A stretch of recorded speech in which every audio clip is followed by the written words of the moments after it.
திருவழிபாடு ஆண்டின் தவக்காலம் 4ஆம் வாரம் வியாழக்கிழமை காலை புகழ் மாலை. ஆண்டவரே, எங்கள் இதழ்களை திறந்தருளும், நாங்களும் உம்மை புகழ்ந்திடுவோம். தந்தைக்கும் மகனுக்கும் தூய ஆவிக்கும் ஆட்சி உண்டாவதாக. தொடக்கத்தில் இருந்தது போல இப்போதும் எப்பொழுதும் என்றென்றும் இருப்பதாக. ஆமேன். அழைப்பு பல்லவியும் அழைப்பு திருப்பாடலும்.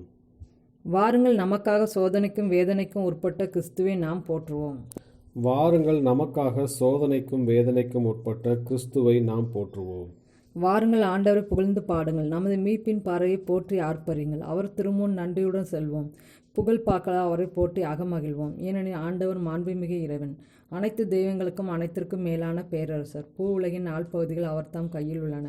மலைகளின் கொடுமுடிகளும் அவருக்கே உரியன. கடலும் அவருடையதே, அவரே அதை படைத்தார். உலர்ந்த தரையும் அவர் கைகளை உருவாக்கின. வாருங்கள், தாழ்பணிந்து அவரை தொழுவோம். நம்மை உருவாக்கிய ஆண்டவர் முன் முழந்தால் இடுவோம்.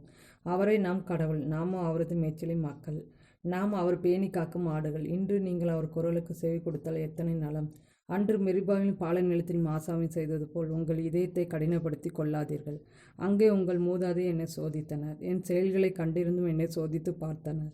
40 ஆண்டவர்களின் தலைமுறை எனக்கு வெறுப்பூட்டிதான் நான் உரைத்தது. அவர்கள் உறுதியற்ற உள்ளங்கொண்ட மக்கள், என் வழிகளை அறியாதவர்கள். எனவே நான் சினமூட்ட நான் அளிக்கும் இலைப்பாட்டின் நாட்டிற்குள் நுழைவே மாட்டார்கள் என்று ஆணையிட்டு கூறினேன். தந்தைக்கும் மகனுக்கும் தூய ஆவிக்கும் ஆட்சி உண்டாவதாக. தொடக்கத்தில் இருந்தது போல இப்போதும் எப்போதும் என்றென்றும் இருப்பதாக. ஆமீன். வாருங்கள், நமக்காக சோதனைக்கும் வேதனைக்கும் உட்பட்ட கிறிஸ்துவை நாம் போற்றுவோம். வாருங்கள், நமக்காக சோதனைக்கும் வேதனைக்கும் உட்பட்ட கிறிஸ்துவை நாம் போற்றுவோம். பாசுரம். கிறிஸ்துவே எம் இள ஞாயிறே, இருளை உளம் நின்று அகற்றிடுவீர். மண்ணில் பகலை புதுப்பிக்க புண்ணிய ஒளியும் ஒளிரட்டுமே. தக்க காலம் இதை நீர் தந்து குத்துண்ட உளத்தை எம்மில் படைத்தீர். பொறுத்தீர் எம்மை நெடுங்காலம், பெருமனம் கொண்டமை பொறுப்பீரே. எத்துணை பெருங்குறை இருந்திடினும் அத்தனை அனைத்தையும் பொறுத்திடுக. எவ்வகை தவமும் யாம் செய்ய பெருங்கொடையை அருள்வாயே. நாளொன்று வரும், அதுவும் நாளே. மீளவும் அதில் அனைத்தும் புதிதாகும். திருநாள் அதனில் யாம் மகிழ்வோம், பெருநாள் அதுவென புகழ்வோமே. கடவுளே, மூவொரு இறையவனே, படைப்புகள் அனைத்தும் உம்மை வணங்கும். மன்னிப்பாய் புது மனிதரென இன்னிசை உமக்கு பாடிடுவோம். ஆமீன். ஆண்டவரே, உமது பேரன்பை நான் வைகரையில் கண்டடைய செய்யும். ஆண்டவரே, உமது பேரன்பை நான் வைகரையில் கண்டடைய செய்யும். ஆண்டவரே, என் மன்றாட்டை கேட்டருளும். நீர் நம்பிக்கைக்கு உரியவராய் இருப்பதால் உமது இரக்கத்திற்காக நான் எழுப்பும் மன்றாட்டுக்கு செவிசாய்த்தருளும். உமது நீதியின்படி எனக்கு பதில் தாரும். தண்டனை தீர்ப்புக்கு அடியானை இழுக்காதேயும். ஏனெனில் உயிர் வாழ்வோர் எவரும் திருமுன் நீதிமான் இல்லை. எதிரி என்னை துரத்தினான், என்னை தரையிலிட்டு நசுக்கினான். என்றோ இறந்தொழிந்தவர்களைப் போல் என்னை இருட்டில் கிடக்க செய்தான். எனவே என்னுள்ளே என் மனம் ஒடுங்கி போயிற்று, என் உள்ளம் எனக்குள் சோர்ந்து போயிற்று. பண்டைய நாட்களை நான் நினைத்து கொள்கின்றேன். செயல்கள் அனைத்தையும் குறித்து சிந்தனை செய்கின்றேன். கைவினைகளை பற்றி ஆழ்ந்து சிந்திக்கின்றேன். உம்மை நோக்கி என் கைகளை உயர்த்துகின்றேன். வறண்ட நிலம் நீருக்காக தவிப்பது போல என் உயிர் உமக்காக தவிக்கின்றது. ஆண்டவரே, விரைவாக எனக்கு செவிசாய்த்தருளும். ஏனெனில் என் உள்ளம் உடைந்து விட்டது. என்னிடமிருந்து முகத்தை மறைத்து கொள்ளாதேயும். இல்லையெனில் படுகொலி செல்வோருள் ஒருவராகி விடுவேன். உமது பேரன்பை வைகரையில் நான் கண்டடைய செய்யும்.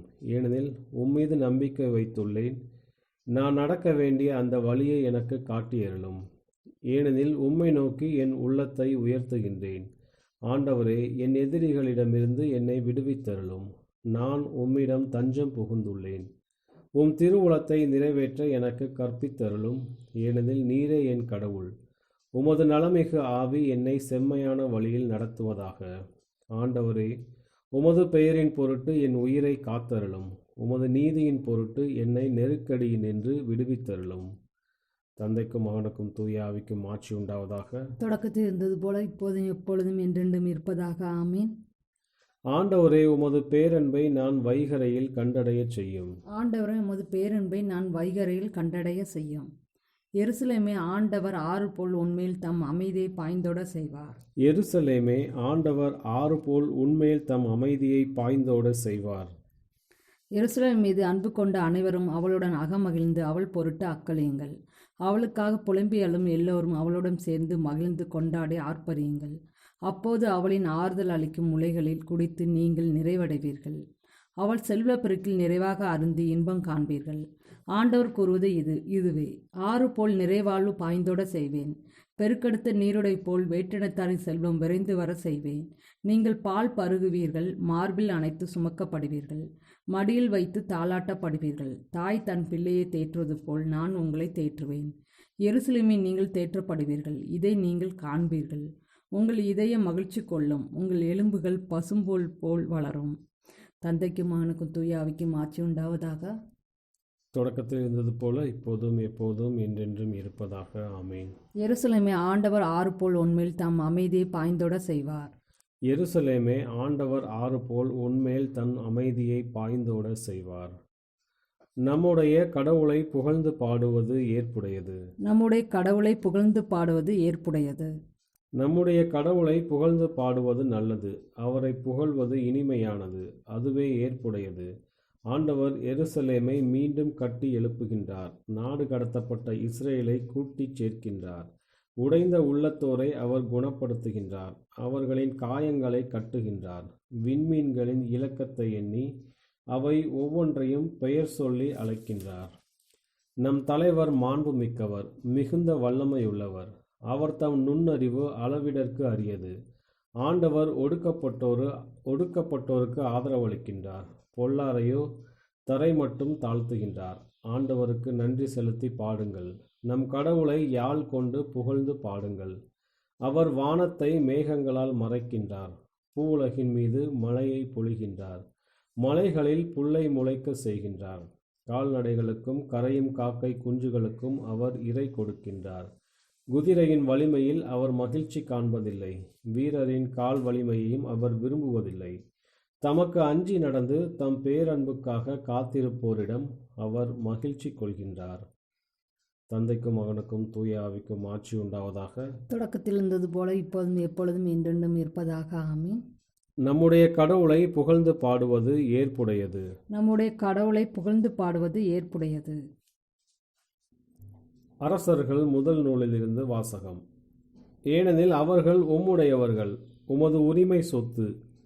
உம் அடியானின் விண்ணப்பத்திற்கு உம் மக்களாகிய இஸ்ரேலின் விண்ணப்பத்திற்கும் அவர்கள் உம்மை நோக்கி மன்றாடும் போதெல்லாம் நீர் அவர்களுக்கு செவி சாய்க்கும்படி உம் கண்கள் திறந்திருப்பதாக. உமது உரிமை சொத்தாக இருக்குமாறு உலகின் எல்லா இனத்தவரிடமிருந்தும் அவர்களையே நீர் பிரித்தெடுத்தீர். ஆண்டவரின் அருள்வாக்கு. இறைவா, உமக்கு நன்றி. வேடனின் கண்ணியினின்று அவர் என்னை விடுவிப்பார்.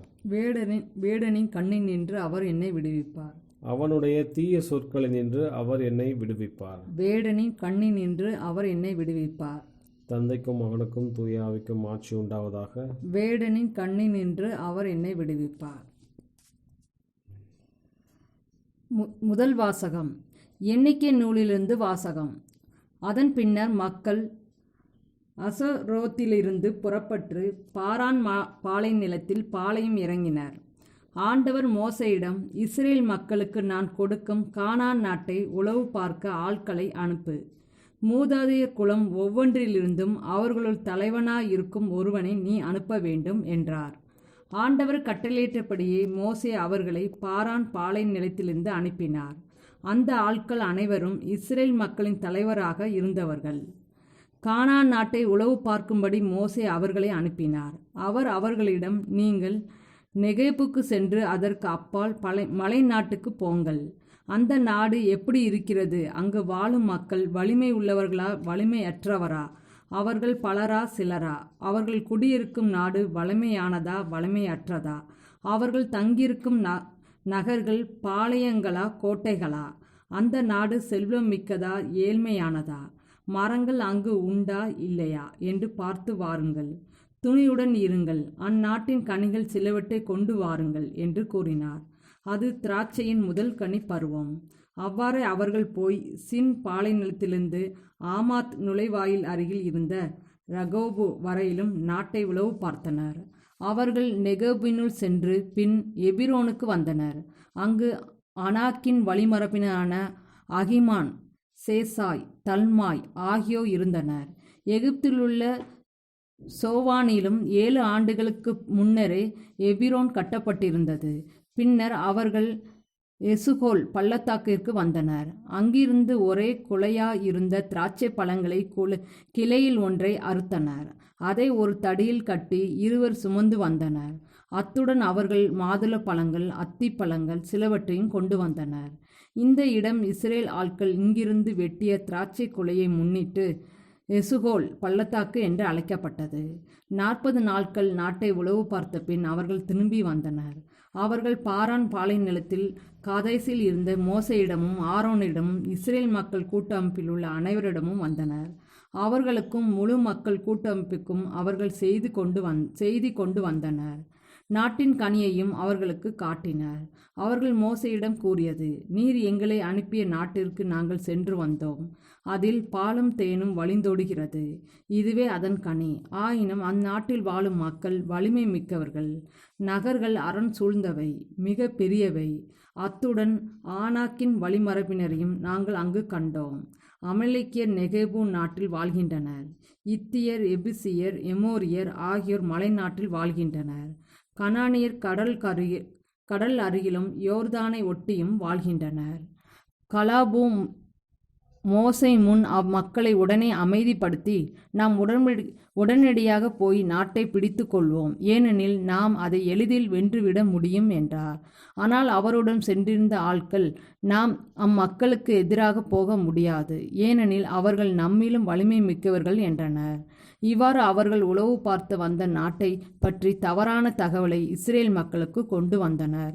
அவர்கள் கூறியது: உளவு பார்க்கும்படி நாங்கள் சென்றிருந்த நாடு தன் குடிமக்களை விழுங்குவதாய் இருக்கிறது.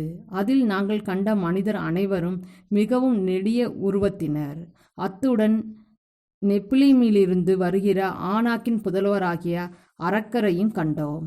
எங்கள் பார்வையில் நாங்கள் வெட்டுக்கிளிகள் போன்றிருந்தோம். அவர்களுக்கும் நாங்கள் அவ்வாறே காணப்பட்டோம். ஆண்டவரின் அருள்வாக்கு. இறைவனுக்கு நன்றி. 2ஆம் வாசகம். ஆண்டவரின் பாடுகளை தியானிப்பது. திருத்தந்தை புனித பெரிய சிங்கராயர் ஆற்றிய பிரசங்கம். ஆண்டவரின் பாடுகளை மெய்யாகவே மதிப்பதாக இருந்தால், சிலுவையில் அறையுண்ட இயேசுவின் மீது நம் இதயத்தின் கண்களை பதித்து நம் சொந்த மனித இயல்பை அவரில் அடையாளம் கண்டு கொள்ள வேண்டும். மன்னகம் நமது மன்னக இயல்பு.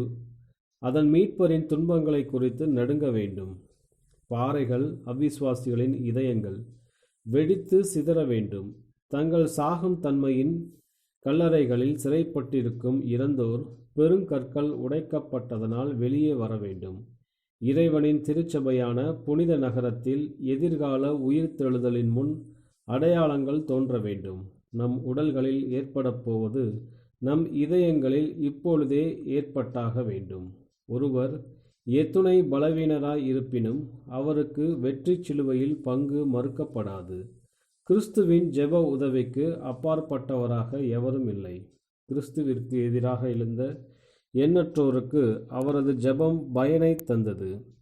மனம் திரும்புதலோடு அவரிடம் திரும்புவோருக்கு இன்னும் எத்துணை பயன்களை அது கொணரும். அறியாமை அழிக்கப்பட்டது. பிடிவாதம் மேற்கொள்ளப்பட்டது. வாழ்வின் மரத்திற்கு செல்லும் வழியை மறித்த சுடர்விட்டெறியும் வாளை கிறிஸ்துவின் தூய இரத்தம் அணைத்திட்டது. ஒரு யுகத்தின் வயதை கொண்ட பாவம் என்னும் இரவு உண்மை ஒளிக்கு தன் இடத்தை தந்திட்டது. இன்பவனத்தின் செல்வங்களில் பங்கு கொள்ள கிறிஸ்தவர்கள் அழைக்கப்படுகின்றனர். மீண்டும் பிறந்த அனைவருக்கும் முன்பாக அவர்களது தாயகம் திறந்து விடப்பட்டுள்ளது.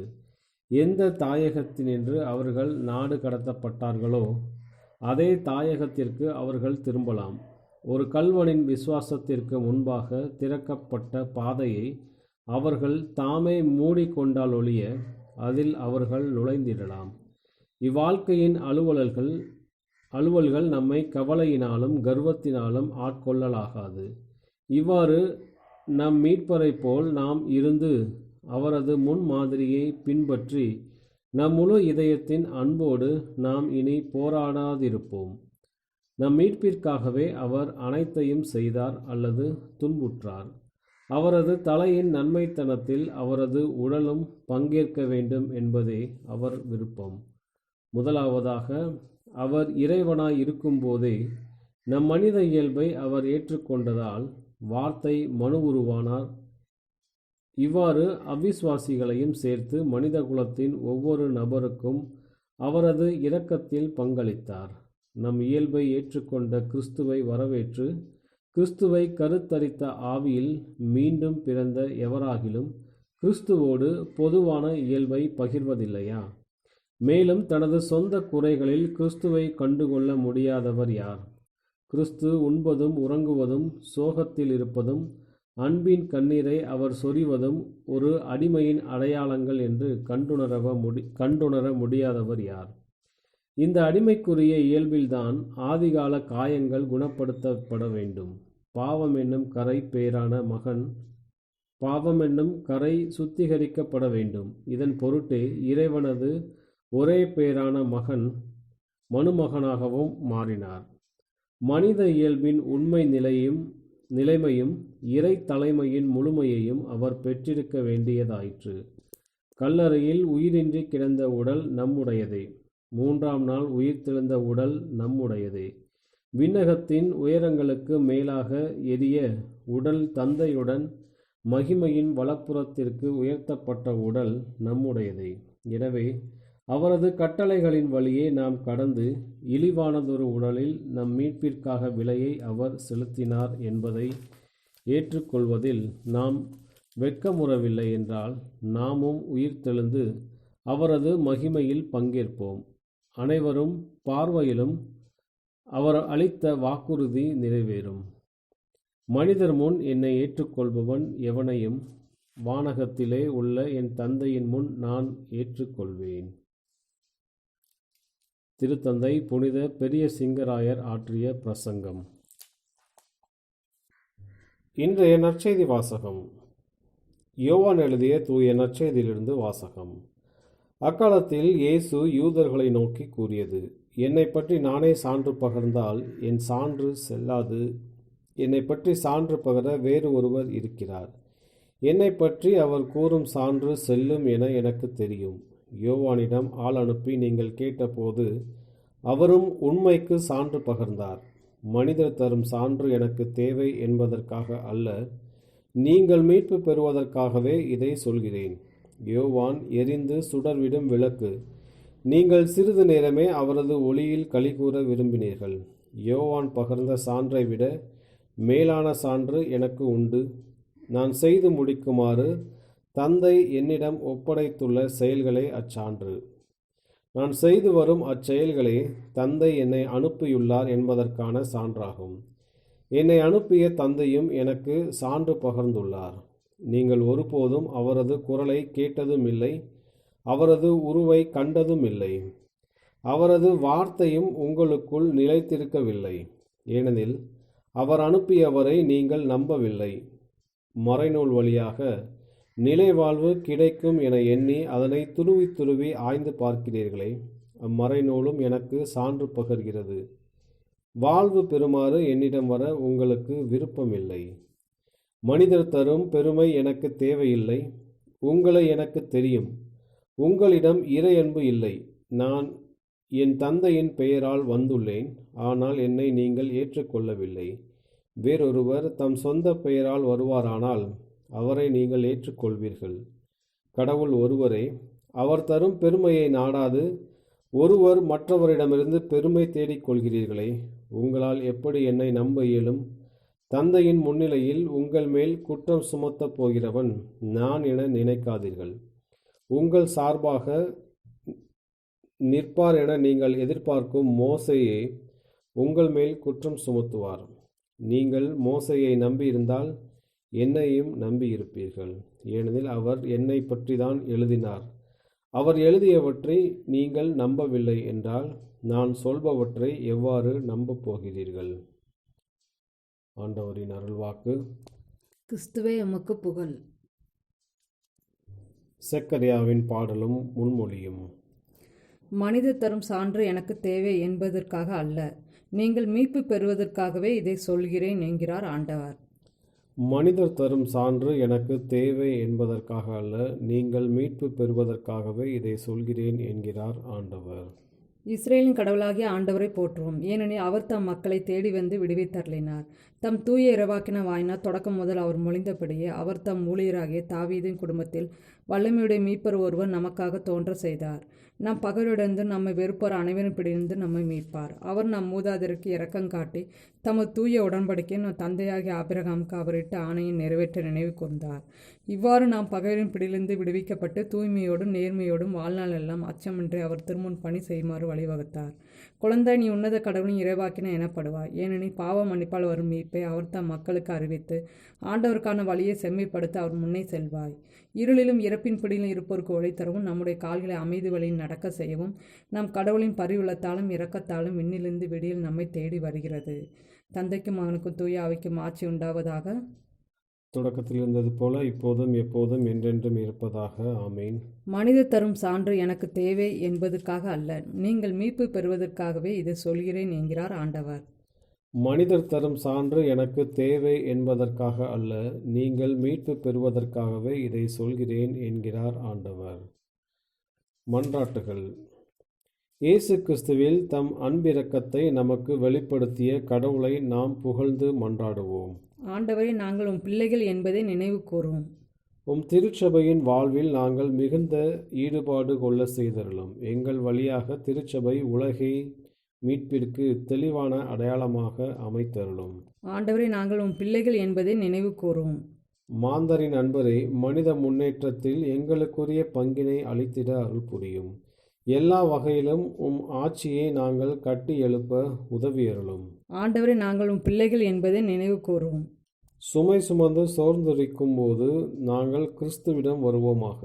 ஏனெனில் அவரே தாகத்தோடு இருப்போருக்கு புத்துணர்வு ஊட்டும் உயிர் உள்ள ஊற்றாம். ஆண்டவரே, நாங்கள் உம் பிள்ளைகள் என்பதை நினைவு கூறுவோம். நாங்கள் செய்த தீங்கினை மன்னித்தருளும். நீதி, உண்மை இவற்றின் பாதைகளில் எங்களை வழிநடத்தும். ஆண்டவரே, நாங்கள் உம் பிள்ளைகள் என்பதை நினைவு கூறுவோம். நம்முடைய தனிப்பட்ட மன்றாட்டுகள். ஆண்டவரின் இறைவேண்டல். விண்ணுலகில் இருக்கிற எங்கள் தந்தையே, உமது பெயர் தூயது என போற்றப்பெறுக. உமது ஆட்சி வருக. உமது திருவுளம் விண்ணுலகில் நிறைவேறுவது போல மண்ணுலகில் நிறைவேறுக. எங்கள் அன்றாட உணவை இன்று எங்களுக்கு தாரும். எங்களுக்கு எதிராக குற்றம் செய்வோரை நாங்கள் மன்னிப்பது போல எங்கள் குற்றங்களை மன்னியும். எங்களை சோதனைக்கு உட்படுத்தாதையும் தீமையிலிருந்து எங்களை விடுவித்தருளும். கிறிஸ்துவின் சமாதானம் உம் ஆன்மாவோடு இருப்பதாக. இறுதி மன்றாட்டு. இரக்கமிக்க ஆண்டவரே, தவ முயற்சிகளால் எங்களை நீர் பண்புடையவர்களாக்கி நற்செயல்கள் புரிய எங்களுக்கு பயிற்சி அளித்தீர். இப்பொழுது உம் கட்டளைகளை நேர்மையுடன் நிலையாக கடைபிடிக்க ஒரே மனநிலையை எங்களுக்கு தந்தருளும். பாவக்கரையின்றி கிறிஸ்து உயிர்ப்பின் மகிழ்ச்சிக்கு எங்களை கொண்டு சேர்த்தருளும். உம்மோடு தூய ஆவியின் ஒன்றிப்பில் இறைவனாய் என்றென்றும் வாழ்ந்து ஆட்சி செய்கின்ற எங்கள் ஆண்டவரும் உமது திருமகனுமாகிய இயேசு கிறிஸ்து வழியாக உம்மை மன்றாடுகிறோம். ஆமீன். ஆண்டவர் நம்மை ஆசீர்வதித்து தீமையில் அனைத்திலிருந்து பாதுகாத்து நிலை வாழ்வுக்கு அழைத்துச் செல்வாராக. ஆமீன்.